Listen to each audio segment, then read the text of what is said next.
Hello everyone, my name is Rituro, and this is my life in Silver-ish League. My opponent today, level 64 unranked Zerg player named Neko on Inferno Pools, one of the fun little dual terrain maps, which reminds me of Yonsu from way back when. In our last episode, we saw my good friend Eolan manage a defense against a 6-pooling Plat League player. And shortly after recording that episode, I went into livestream, played some StarCraft, and I ran into my own sorta 6-pooler, and figured, well, you know what? I'm gonna see how I can do if I can do any better than Eolan at defending against early Zerg pressure. So Neko, the blue Zerg in the bottom right-hand corner. This is a 4-spawn map, so there are 4 places you can potentially spawn in. I am in the bottom left as the red Terran, so we are close spawned, not cross spawned, close spawned.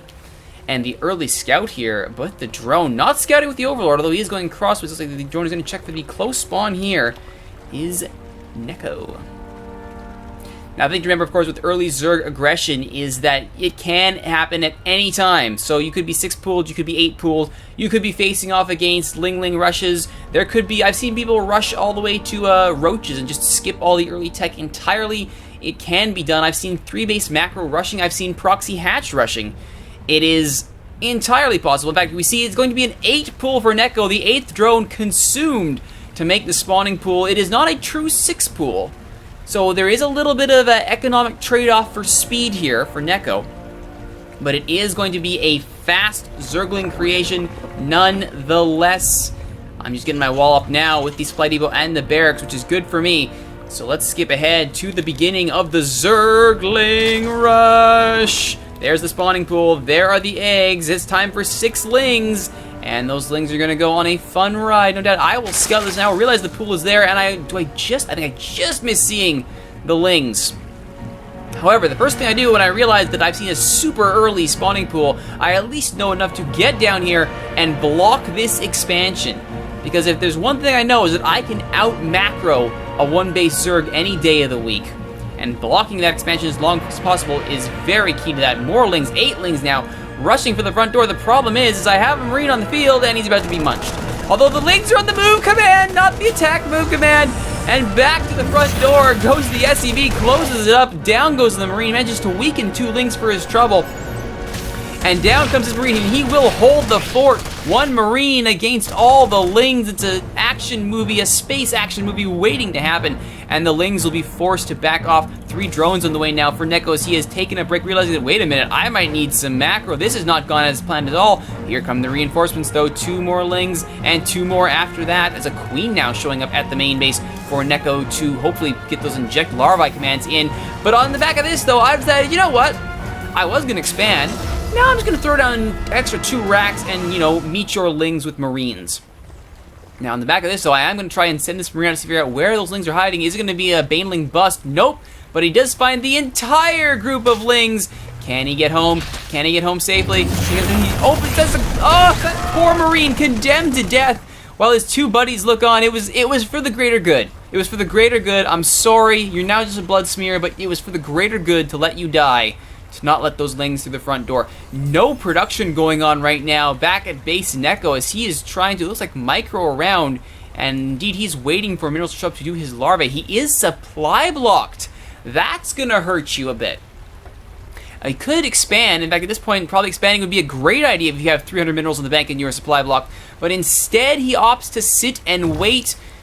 Out comes the inject larvae just at the same time as the Overlord pops, releasing the supply block, and now, oh, there it is. There's that Baneling nest for the Baneling bust. 12 more Zerglings on the way as these lings wait at the front door.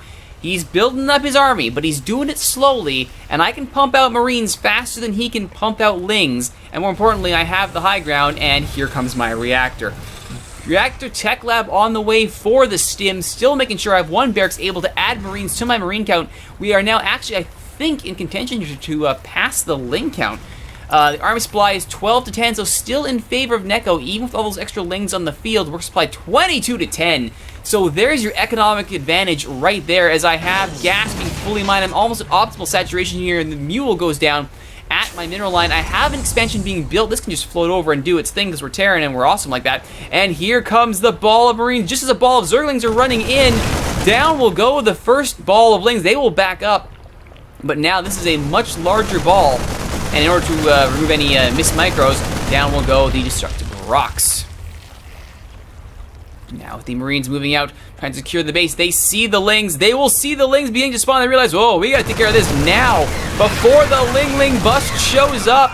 And now with the Banelings in position to split, an attempted split. I'm attempting to show micro, and the split is actually not that bad. I mean, it's bad. I lost the entire army, but 2 Marines survive. It's more than usually survive, and the Lings go to waste after the first few hits.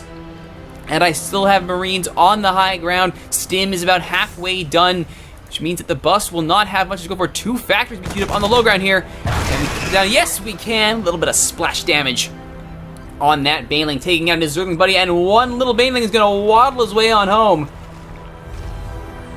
Oh, the Marines, they know what the deal is, and the deal is to get back to where you once belonged. Meanwhile, the patrolling SCV is dead, having been wiped out by the band of Lings. Metabolic boost now finally on the way here for Neko. Still no expansion though. This is certainly something all of you Zerg players out there who want to try and 6-pool, who want to try and win the game on aggression, at some point, you have to expand off the back of it. And since Neko has not expanded, he is going to be behind. I have a second base landed, and as soon as I know that it's there, I will be turning that into an orbital and rocking and rolling. Sure enough, there we go. I'm aware of it. There's the orbital.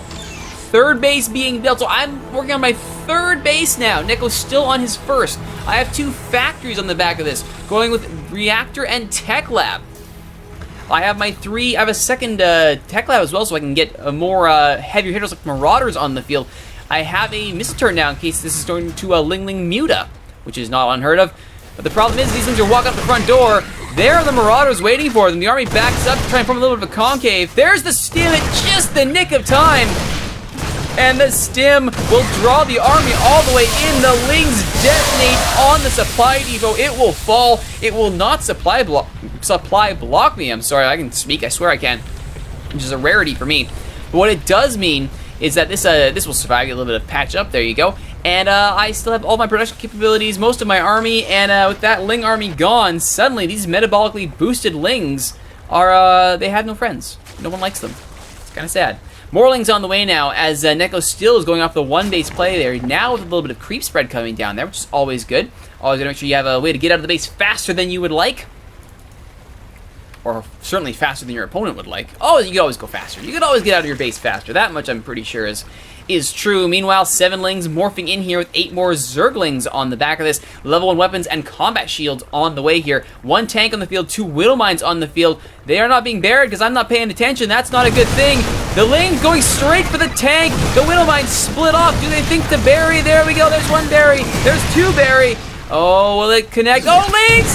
Oh, the Lings! They managed to sacrifice and blow up the buried Widow Mine. And Neko blames it on lag. GG lag. And the game is over. I'm not so sure that I would blame that on lag. I'm not so sure I would blame that on lag. I would blame that on not taking a 2nd or 3rd or 4th base. But that's just my opinion, and what do I know? I'm from Silver League, and I'm in gold, and how the heck did I get there? I don't know, but I can at least defend against some Zerg aggression. Better or worse than Eolan? That remains to be seen. I'll let you guys debate that in the comment section. My name is Rituro. Thank you so much for watching this, everybody. If you like what you've seen, please be sure to like, comment, share, subscribe, favorite, leave a comment on the videos being hosted at youtube.ca/steelswords. You can always follow me on Twitch, twitch.tv/Rituro, where all of these episodes are recorded live. Come join us, it's a lot of fun. And you can reach out to me on Twitter at @ThatRituro and talk to me about anything you like, whether it's StarCraft, 6-pools, Marine rushes, proxy rushes, you name it. I'll talk about it for hours on end, and maybe we'll regret it, I don't know. Point is, my name is Rituro. This is my life in Silver-ish League. Thanks for watching, everyone. We'll see you next time.